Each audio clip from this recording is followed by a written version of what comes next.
Distinguished ladies and gentlemen of the media, cherished friends of our great elephant family, patriots of our beloved New Patriotic Party. Today marks a pivotal milestone in my lifelong political journey as I submit my nomination forms before you, inspired and resolute. This moment is more than a personal aspiration. It is a reaffirmation of my unwavering commitment to the values and principles that anchored the formation of the NPP, values that must necessarily lead us into a new era of renewal and hope. I'm here once again because I believe deeply in the need to restore our cherished values of service, sacrifice, and selflessness back into our party and in our general society.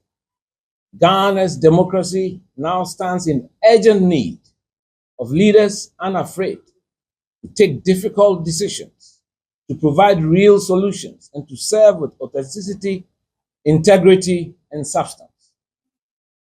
We must put the nation on a war footing, rolling our sleeves, restoring the culture of hard work, meritocracy, and professionalism back to the workplace and in the society in general. I envision a Ghana that is economically robust, resilient, fiscally responsible, socially cohesive, and fully accountable to the citizens. Ghana must heal from the stridently divisive and chronic polarization that has become an ugly feature of our recent politics. After nearly 7 decades of our independence, we must reflect on how far we have fulfilled what we set out to achieve with our independence. The Fourth Republic, it must be stated, is useful to recall, was born out of adversity with the sweat, toil, and blood of many Ghanaians. Unfortunately, the much-touted democracy has not yielded the expected economic dividend. Our current dire economic situation has led us to a demoralized, despondent, and disillusioned population. A growing sense of apathy has gripped our youth and twisted their mindset of what it means to selflessly serve our motherland, Ghana. Today, there are numerous unwanted features of our current existence: poor sanitation, illegal mining, galamsey, high unemployment, non-existent city planning, resulting in chaotic explosion of slum settlements in our inner cities, a court system that is saturated with land conflicts, and many more. My heart continues to bleed over the trajectory of our beloved country. That is why I believe there is a compelling need to usher in a new dawn, a new era, where Ghana is re-engineered back to prosperity. My big plan is about the creation of wealth. A Ghana where every citizen, his property, especially land, is utilized to unlock capital and create personal wealth to facilitate access to quality education, healthcare, and other opportunities. Unfortunately, from time immemorial, communities have been displaced and their lands appropriated without fair compensation. Ghanaian landowners have been sidelined in decisions that affect their own ancestral lands. Our youth have watched as their futures destroyed by mining operations that promise prosperity but have delivered contaminated farmlands, polluted water bodies, and a damaged environment.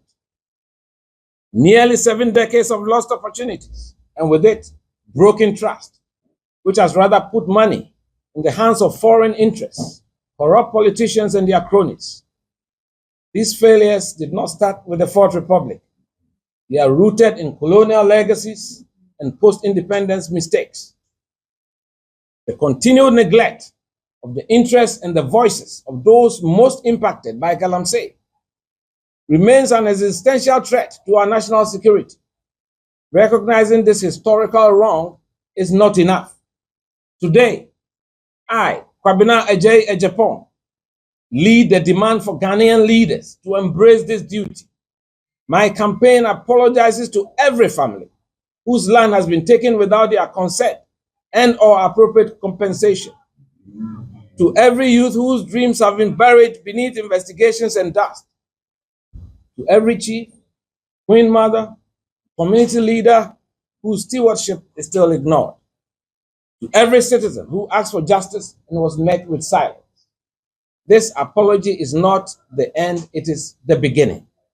My presidency will launch a national property justice initiative that will, 1, review and reform land tenure laws to protect customary rights. 2, establish transparent compensation frameworks for all landed property. 3, create youth-led oversight councils in mining districts. 4, fund civic education campaigns on land rights and environmental stewardship. We will listen, we will learn, and we will act with you, not just for you. Let this be the moment that we turn pain into purpose, history into healing. This moment requires us to go back to our roots, our noble roots, where politics was a noble calling, not a marketplace to trade parochial interests. Our UP tradition, the United Party tradition, was never about money, not a place where votes were auctioned off to the highest bidder. Our tradition was founded on sound values, virtues, and a large dose of volunteerism.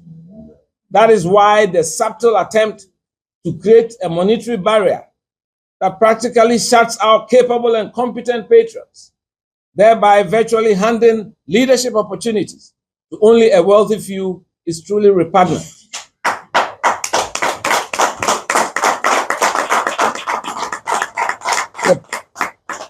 The path ahead for us is to go out and choose leaders who have integrity, who have character, who have empathy, and who have emotional intelligence, worthy of leading a great tradition such as ours.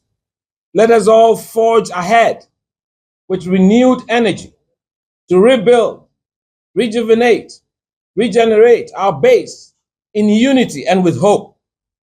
God bless our homeland Ghana and our beloved NPP. Eshi Radu Radu Radu Radu.